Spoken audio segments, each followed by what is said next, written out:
उपराष्ट्रपति पद के लिए राजस्थान के जाट समुदाय से आने वाले पश्चिम बंगाल के राज्यपाल जगदीप धनखड़ का नाम तय कर भाजपा ने सामाजिक और क्षेत्रीय समीकरणों के साथ साथ राजनीतिक समीकरण भी साधे हैं। जगदीप धनखड़ का नाम हरियाणा, राजस्थान और पश्चिमी उत्तर प्रदेश में फैले जाटलैंड के लिए तो एक बड़ा संदेश है ही, साथ ही राजस्थान के आगामी विधानसभा चुनाव के लिए भी एक बड़ा दांव है।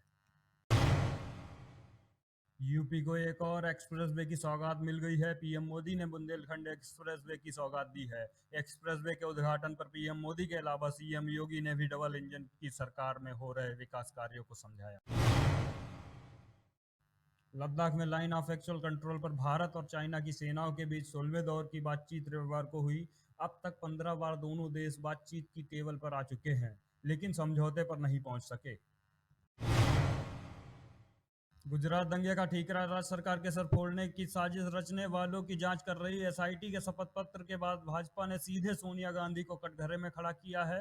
कोर्ट में जमा एसआईटी के शपथ पत्र में कहा गया है कि कांग्रेस के पूर्व नेता अहमद पटेल के इशारे पर तीस्ता, सीतलवाड़ और अन्य ने मिलकर राजनीतिक मंशा के तहत षड्यंत्र रचा था। प्रधानमंत्री नरेंद्र मोदी ने चुनावों से पहले सरकारों द्वारा दी जाने वाली मुफ्त सुविधाओं को लेकर चुटकी ली। शनिवार को बुंदेलखंड एक्सप्रेसवे के उद्घाटन के दौरान पीएम ने इसे रेवड़ी संस्कृति करार दिया। अब पीएम के बयान पर दिल्ली के मुख्यमंत्री अरविंद केजरीवाल ने प्रतिक्रिया सामने आई है। लखनऊ के लुलु मॉल में नमाज के बाद अब हनुमान चालीसा पढ़ने का वीडियो सामने आया है। लुलु मॉल के अंदर दो युवक जय श्री राम का नारा लगाते हुए हनुमान चालीसा का पाठ करते हुए नजर आए। मौके पर मौजूद मॉल की सिक्योरिटी ने दोनों युवकों को पकड़कर पुलिस के हवाले कर दिया है। पुलिस ने दोनों युवकों को अपनी हिरासत में ले लिया है। उत्तर प्रदेश के कन्नौज जिले के तालग्राम थाना क्षेत्र के रसूलाबाद गांव में शनिवार को अचानक ही हालत बेकाबू हो गए। यहां एक खेत में बने शिव मंदिर में मांस का टुकड़ा फेंके जाने के विरोध में दोपहर को घटना स्थल के कुछ दूरी पर स्थित मांस की दुकानों पर आग लगा दी गई। अधिकारियों ने तत्काल मौके पर पहुंचकर साफ सफाई कराई, लेकिन घटना के विरोध में हिंदू संगठनों ने तालग्राम इंदरगढ़ मार्ग पर जाम लगा दिया। सत्तारूढ़ पाकिस्तान मुस्लिम लीग नवाज की नेता मरियम नवाज ने पहली बार इमरान खान की पार्टी पाकिस्तान तहरीक-ए-इंसाफ की तरफ दोस्ती का हाथ बढ़ाया और कहा कि मुख्य धारा के दो राजनीतिक दलों के बीच लड़ाई देश हित में नहीं है।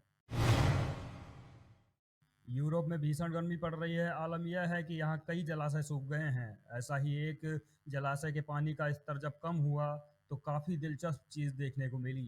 पिछले 300 सालों से भी ज्यादा समय से डूबे हुए गांव के खंडर सामने आ गए। रिपोर्ट के अनुसार 1600 के दशक के एक गांव के खंडर तब दिखाई देने लगे जब जलाशय का जल स्तर बहुत नीचे गिर गया। इस गांव का नाम वेस्ट एंड है, जिसे 1666 में उत्तरी यॉर्कशायर के हैरोगेट के पास थ्रस क्रॉस जलाशय बनाने के लिए खाली कर दिया गया था।